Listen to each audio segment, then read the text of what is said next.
welcome again. Today I wanna teach you about present continuous. Present continuous means वर्तमान में लगातार and the identity of present continuous is रहा है, रहे हैं, रही है, etc words. तो चलिए हम शुरू करते हैं प्रेजेंट इंडेफिनिट को. As I have just told you, जैसा कि मैंने अभी आपको बताया है कि जो प्रेजेंट इंडेफिनिट का आइडेंटिटी होता है वो होता है रहा है, रही है, रहे हैं आदि शब्द होते हैं. और इससे तात्पर्य होता है कि वर्तमान समय में यानी कि प्रेजेंट में जो कार्य है वो चल रहा है. ठीक है, तो प्रेजेंट इंडेफिनिट जैसा कि मैंने लास्ट में भी अभी आपको बताया था, प्रेजेंट इंडेफिनिट जब मैं लास्ट वीडियो आपको देखा होगा, आप लोगों ने उसे वॉच किया होगा, तो आपने देखा होगा कि एफर्मेटिव में हमने यहाँ सब्जेक्ट के बाद डज या डू का इस्तेमाल किया था, लेकिन अब हम हेल्पिंग वर्ब के रूप में यहाँ क्या इस्तेमाल करेंगे, इज एम आर. वहां पर हमने वर्ब फर्स्ट का यूज किया था केवल और एस या ईएस लगाया था, लेकिन इसके तीनों ही फॉर्म में हम लगाएंगे verb first then ING then object then other words. और देखिए इसमें यदि यूज ऑफ हु पॉजिटिव आ जाता है यानी नेगेटिव नहीं होता है तो आपको who then helping verb then verb first ING. Verb first ING is also called present participle then object then other words.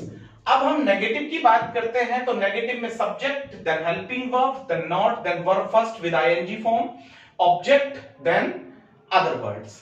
अब इंटेरोगेटिव में WH टाइप वर्ड हमारा यहां होगा, हेल्पिंग वर्ब यहां होता है, सब्जेक्ट होगा then not then verb first with ING then object then other words. देखिए यहां पर मैं आप लोगों को बता देना चाहता हूं कि जो प्रेजेंट कॉन्टिन्यूअस है यानी कि जो कॉन्टिन्यूअस टेंस होता है उसमें हम लोगों ने कभी भी नेयर का इस्तेमाल नहीं करना होता है. इसलिए हमने यहां पर यूज ऑफ हु के साथ जो पहले हमने प्रेजेंट इंडेफिनिट में विद नेवर बताया था उसका प्रयोग यहां पर नहीं किया है. तो चलिए शुरू करते हैं. एग्जाम से रिलेटेड कुछ एरर्स, कुछ फिल इन द ब्लैंक्स, इन सबको हम देखते हैं. और आज मैं इसमें वाक्यों की हिंदी भी लिखूंगा, जैसा कि मैंने प्रेजेंट इंडेफिनिट में नहीं लिखा था. कुछ स्टूडेंट्स ने कहा था कि सर आप कुछ वाक्यों की जो है हिंदी भी लिख दिया कीजिए. तो चलिए हम शुरू करते हैं. तो देखिए यहां पर पहला वाक्य, यहां पर एग्जांपल हमारा कह रहा है और एग्जांपल कह रहा है कि रवि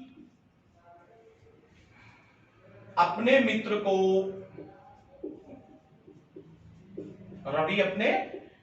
को डांट रहा है.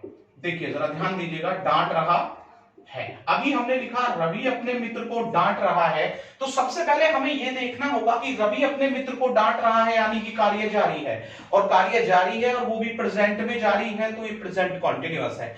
फिर हमने ये देखना है कि रवि अपने मित्र को डांट रहा है, तो ये श्योर है कि ये पॉजिटिव सेंटेंस है यानी कि ये एफर्मेटिव सेंटेंस है प्रेजेंट इंडेफिनिट का. ओके, और जब हम इसको बनाते हैं तो श्योर है कि हम ये वाला नियम यहां यूज करेंगे. तो कौन डांट रहा है अपने मित्र को, रवि. और रवि जब अपने मित्र को डांट रहा है तो यहां पर हमने सब्जेक्ट के रूप में किसने लाना है, रवि को लाना है, रवि. और रवि हमारा यहां पर सिंगुलर सब्जेक्ट है, तो हमने क्या लाना है, इज. रवि इज स्कॉल्डिंग किसको, Ravi is scolding his friend. Ravi is scolding his friend यानी कि रवि अपने मित्र को डांट रहा है, तो रवि यहां सब्जेक्ट है और इज यहां पर हेल्पिंग वर्ब है, स्कॉल्डिंग मेन वर्ब है, हिज फ्रेंड यहां पर ऑब्जेक्ट है. चलिए हम यहां पर नेक्स्ट एग्जांपल को देखते हैं. और नेक्स्ट एग्जांपल है यहां पर मैं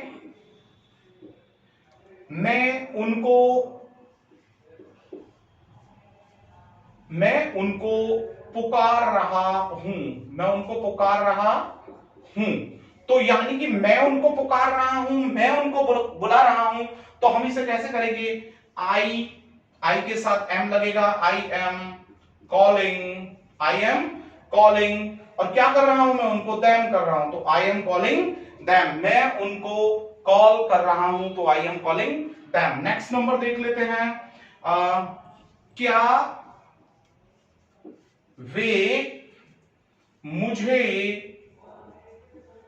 अंग्रेजी नहीं पढ़ा रहे हैं, अंग्रेजी नहीं पढ़ा रहे हैं. ध्यान दीजिएगा, क्या वे मुझे अंग्रेजी नहीं पढ़ा रहे हैं. देखिए ये यस या नो टाइप क्वेश्चन है, यानी कि ये सिंपल प्रेजेंट कॉन्टिन्यूअस क्वेश्चन है यहां पर।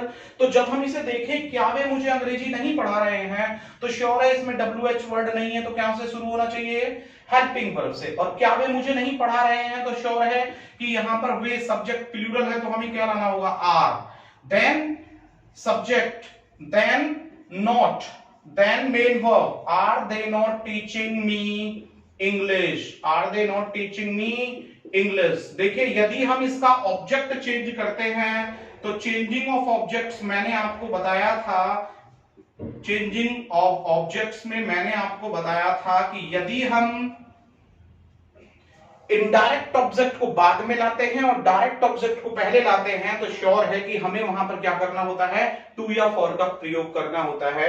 तो देखिए यहां पर हम करें are they not teaching me English, तो हमने यहां पर करना होगा इज। अब देखिए यहां पर देखिए, are they not teaching English. अब देखिए डायरेक्ट ऑब्जेक्ट पहले है, are they not teaching English, किसको, मेरे को। तो मेरे को से पहले, यानी कि जो हमारा यहाँ पर इनडायरेक्ट ऑब्जेक्ट है, उससे पहले हमने क्या लगाना होगा, टू लगाना होगा। तो आई थिंक दैट कि आप इन एग्जांपल्स को अच्छे से समझ गए होंगे। चलिए हम आगे और कुछ एग्जांपल्स देख लेते हैं प्रेजेंट कॉन्टिन्यूअस से रिलेटेड। देखिए ऑब्जेक्ट से रिलेटेड यदि आपको देखना है, तो आपको मेरी जो पहली वीडियोस अपलोड हो चुकी हैं उन्हें आप जरूर देखें, और उसकी जो वीडियो में हमने दिया है, ऑब्जेक्ट्स को बड़े अच्छे से समझाया है, तो आप प्रत्येक वीडियो को ध्यानपूर्वक देखें ताकि आपके समझ में अच्छे से आए। फिर से हम देखते हैं। अब यहां पर हम बोल रहे हैं, वह कहां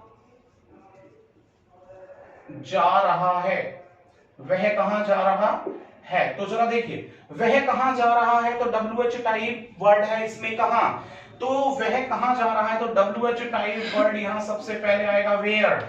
अब वह यहां पर सब्जेक्ट सिंगुलर है, जा रहा है, तो सब्जेक्ट के साथ, सब्जेक्ट से जब पूर्व हम हेल्पिंग वर्ब लाएंगे तो क्या लाएंगे, where is he going, where is he going to, where is he going to, वह कहां को जा रहा है। ठीक है, इसके बाद हम देखते हैं मेरा भाई खाना नहीं खा रहा है, मेरा भाई खाना नहीं खा रहा है। तो देखिए यहां पर ये क्या है, सिंपल नेगेटिव हम देख रहे हैं कि प्रेजेंट कॉन्टिन्यूअस में ये नेगेटिव है, मेरा भाई खाना नहीं खा रहा है, तो सब्जेक्ट क्या है, मेरा भाई, तो हमने क्या करना पड़ेगा, माई ब्रदर। और चूंकि वो सिंगुलर सब्जेक्ट है तो इजन, और यहां पर क्या करेंगे, टेकिंग, और क्या करेंगे, फूड करेंगे। तो यहां पर देखिए माई ब्रदर सब्जेक्ट है, इज हेल्पिंग वर्ब है, यहां पर टेकिंग मेन वर्ब है, और जो फूड है वो क्या है, हमारे यहाँ पर ऑब्जेक्ट है। तो my brother is not taking food. फिर से हम यहाँ पर एक वाक्य और देख लेते हैं, वे वहां क्या कर रहे हैं, वे वहां क्या कर रहे हैं। देखिए वाक्य को देखिए, वे वहां क्या कर रहे हैं, तो एट मिडिल, यहां पर देखिए बीच में कब, क्यों, कहां, कैसे आ जाता है, तो वो WH टाइप हो जाता है। तो वे वहां क्या कर रहे हैं, तो हमें सीधी बात है कि यहां पर चलना पड़ेगा, और हमने क्या करना पड़ेगा, वेयर और वे, चूंकि प्लूरल सब्जेक्ट है तो हमें क्या लेना पड़ेगा, वेयर आर दे, और उसके बाद main verb doing, where are they doing there means वहां। देखिए यहां पर यदि वो THEIR कर देता है तो आपको पता है ये पॉसेसिव हो जाता है, यूज ऑफ अपना हो जाता है दे के साथ। तो where are they doing there, वे वहां क्या कर रहे हैं। तो शायद आप समझ गए होंगे इनको। फिर से चलिए हम यहां से फिर आगे बढ़ते हैं, और आगे बढ़ते हुए देखते हैं कि हमें इसको कैसे और एग्जांपल से समझे इसको। देखिए अब फिर से हम यहां देख रहे हैं, देखिए मैं फिर से आपको बता दूं, प्रेजेंट कॉन्टिन्यूअस की आइडेंटिटी होती है रहा है, रहे हैं, रही है, ठीक है, और इसमें इजएमआर हेल्पिंग वर्ब को लगाया जाता है, ठीक है, याद रखिएगा। और प्रेजेंट पार्टिसिपल यानी कि ING, यानी कि आपकी भाषा में वर्ब का फोर्थ फॉर्म जो है वो इस्तेमाल किया जाता है। फिर से देख रहे हैं, और यहां बोल रहे हैं कि आप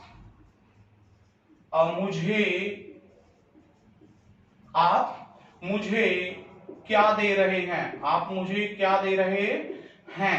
अब देखिए आप मुझे क्या दे रहे हैं वाक्य के बीच में, क्यों, कब, कहां, कैसे, मैं बार बार कह रहा हूं यहां पर। तो आप मुझे क्या दे रहे हैं, तो क्या के लिए, what are you giving me, what are you giving me. कैसे आया, कैसे बना, why type word, WH type word में आपने क्या लिया, व्हाट, उसके बाद हेल्पिंग वर्ब आर आया, किसके अकॉर्डिंग आया, यू के अकॉर्डिंग आया, और देन क्या आया, सब्जेक्ट हमारा यू हो गया, उसके बाद नॉट है नहीं तो यहां पर आईएनजी फॉर्म आ गया, और उसके बाद ऑब्जेक्ट मी। आप मुझे क्या दे रहे हैं, आप समझ गए होंगे। फिर से हम यहां से आगे बढ़ रहे हैं और फिर हम कहते हैं यहां पर कि सरिता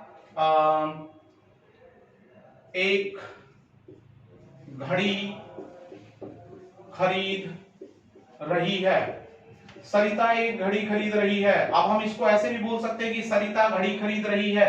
अब सरिता घड़ी खरीद रही है तो कोई घड़ी खरीद रही है, तो सरिता, तो SARITA, सरिता। अब सरिता सिंगुलर सब्जेक्ट है तो सरिता इज, हमारा उसके बाद आ जाता है खरीद रही है, तो ING form, Sarita is buying क्या, अब यहां पर क्या आ जाएगा, watch, Sarita is buying a watch. देखिए यहां पर एक बात देख लीजिएगा कॉमन सेंस में, यदि दीवार घड़ी होती है वॉल क्लॉक होता है, यदि हाथ की घड़ी होती है तो उसे हम रिस्ट वॉच बोलते हैं, लेकिन कॉमन सेंस में हम इसको वॉच। तो सरिता इज बाइंग आ वॉच, सरिता एक घड़ी खरीद रही है। अब देखिए यहां पर एक वाक्य और लास्ट, ऐसा कौन कह रहा है, ऐसा कौन कह रहा है, ऐसा कौन कह रहा है। तो देखिए यहां पर WH वर्ड है कौन, तो जब हम कौन की बात करते हैं तो हमको क्या लाना होता है यहाँ पर हु, और हु के तुरंत बाद हेल्पिंग वर्ब, कहने वाला एक, तो हु इज, और आईएनजी फॉर्म नॉट नहीं है, हु इज सेइंग, और यहां पर क्या हो जाएगा, सो, ऐसा कौन कह रहा है। लेकिन अगर हम ऐसा कर देते हैं, ऐसा कौन नहीं कह रहा है, देखिए जरा, तो who is not saying so हो जाता है, क्या हो जाता है, who is not saying so, ऐसा कौन नहीं कह रहा है। और अगर हम करें ऐसा कौन कह रहा है तो नॉट को हटा देंगे, who is saying so, who is not saying so. तो माय डियर स्टूडेंट्स, आप, मैं आशा करता हूं कि बहुत अच्छे से प्रेजेंट कॉन्टिन्यूअस को भी समझ गए होंगे। आपको यदि वीडियो पसंद आई है तो लाइक, शेयर करना, कमेंट करना और इसे सब्सक्राइब करना बिल्कुल भी ना भूलें। और मैं पुनः नई वीडियो के साथ आपके सामने उपस्थित होऊंगा, तब तक गुड बाय।